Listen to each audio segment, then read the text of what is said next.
Good morning everyone. आज हम लोग अकाउंट्स का फर्स्ट चैप्टर एनपीओ का नोट समझेंगे। सबसे पहले चैप्टर का नाम है non profit organisation. Non profit organisation बात करते हैं। ऑर्गेनाइजेशन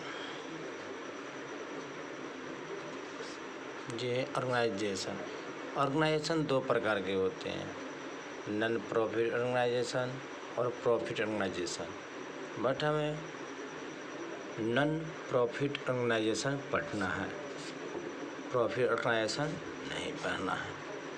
नॉन प्रॉफिट ऑर्गेनाइजेशन वो ऑर्गेनाइजेशन होते हैं, यानी कि अलाभकारी संस्था वो संस्था होती है जिसका उद्देश्य लाभ कमाना न होता है, दूसरे को सेवा प्रदान करना होता है, जैसे school, college, hospital etc।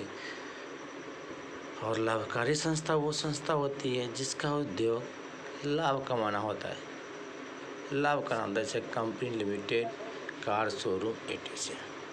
Open of the account, यानी कि दोनों संस्था में कौन कौन अकाउंट खोले जाते हैं। सबसे पहले हम बात करेंगे कि नॉन प्रॉफिट ऑर्गेनाइजेशन में 3 अकाउंट्स ओपन किए जाते हैं। Receive and payment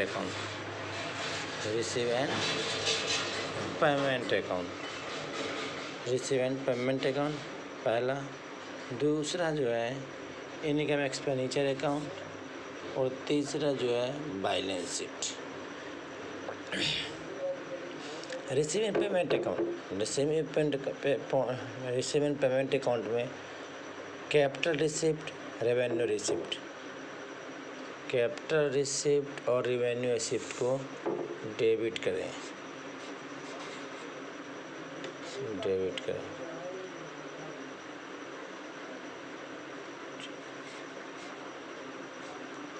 capital receipt और रेवेन्यू रिसिप्ट को डेबिट करें।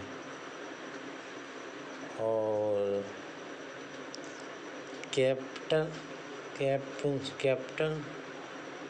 पेमेंट और रेवेन्यू पेमेंट, यानी कि पूंजीगत भुगतान और आयकर भुगतान दोनों को क्रेडिट करें।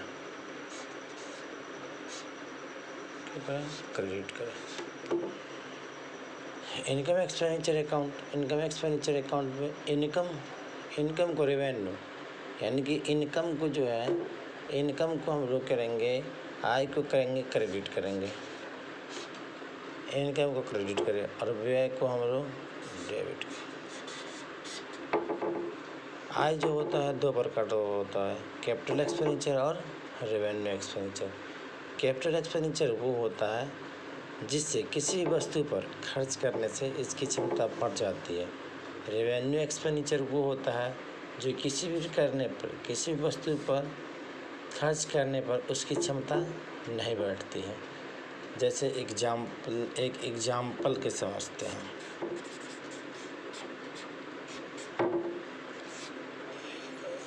एक कार है, उसको एक पार्ट को हम लोग चेंज करेंगे। एक कार को वन पार्ट्स को चेंज करेंगे तो कार की क्षमता नहीं बढ़ेगा, तो ये रेवेन्यू एक्सपेंडिचर है।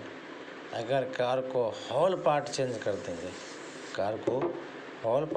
कर देंगे तो वो कार की क्षमता बढ़ जाती, तो ये कैपिटल एक्सपेंडिचर है। प्रॉफिट ऑर्गेनाइजेशन हमें पढ़ना नहीं है एनपीओ में, लेकिन ये पहले आप लोग पढ़ चुके हैं। मैन्युफैक्चरिंग अकाउंट, ट्रेडिंग अकाउंट, पीएड अकाउंट और बैलेंस शीट, बट हमें पढ़ना है एनपीओ।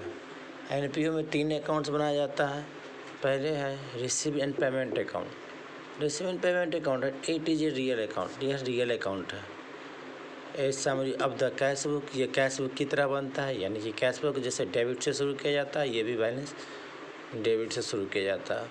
ऑल रिसिप्ट डेबिट और पेमेंट क्रेडिट।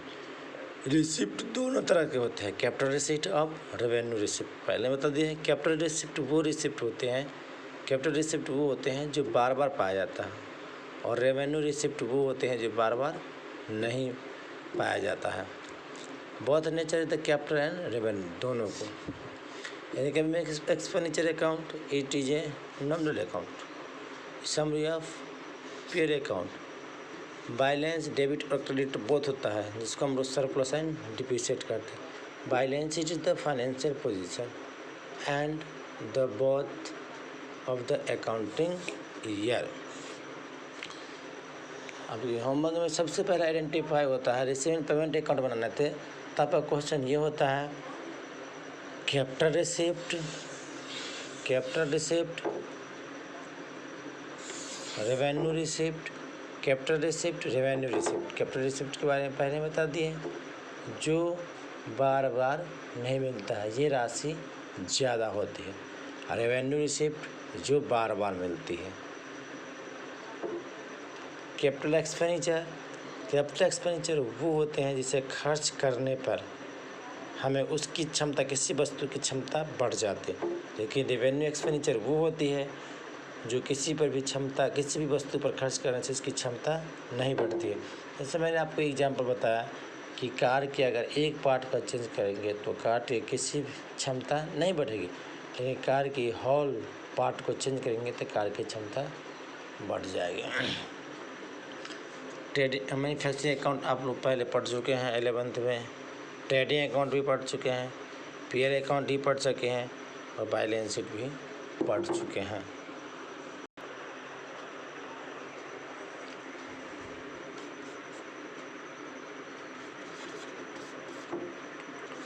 होमवर्क में आपको जो पेज भेजेंगे उसमें आपको आइडेंटिफाई करना है कैपिटल एक्सपेंडिचर है, रेवेन्यू एक्सपेंडिचर है, कैपिटल रिसिप्ट है, कैपिटल पेमेंट है,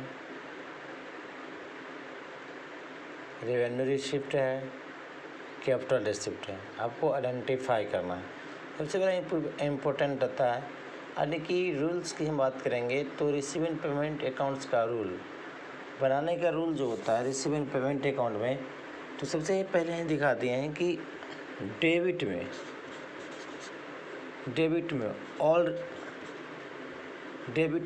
रिसिप्ट दिखाएंगे, रिसीविंग पेमेंट का डेबिट में ऑल रिसिप्ट दिखाएंगे, चाहे वो कैपिटल रिसिप्ट हो या रेवेन्यू रिसिप्ट हो, दोनों को हम लोग डेबिट में दिखाएंगे, दोनों को डेबिट में। अगर इनका रिसीविंग पेमेंट अकाउंट बनाए तो सबसे बड़ा इंपॉर्टेंट है कैपिटल रिसिप्ट और रेवेन्यू रिसिप्ट दोनों को डेबिट में दिखाएं, और कैपिटल माने पूंजीगत भुगतान और आयगत भुगतान दोनों को क्रेडिट में दिखाएं। लेकिन receiving payment account cash book की तरह बनता है, इसका मतलब है कि ये नगद लेन देन को ही रिकॉर्ड किया जाता है, उधार लेन देन इसमें रिकॉर्ड नहीं किया जाता है। नॉमिनल अकाउंट में ओनली पीएल अकाउंट की तरह बनाया जाता है, और ये ओनली इसमें रेवेन्यू आइटम को दिखाएंगे, कैपिटल आइटम को नहीं दिखाएंगे। इस इनकम एक्सपेंडिचर अकाउंट याद रहे, रेवेन्यू आइटम को दिखाएंगे, कैपिटल आइटम को नहीं दिखाएंगे। Thank you.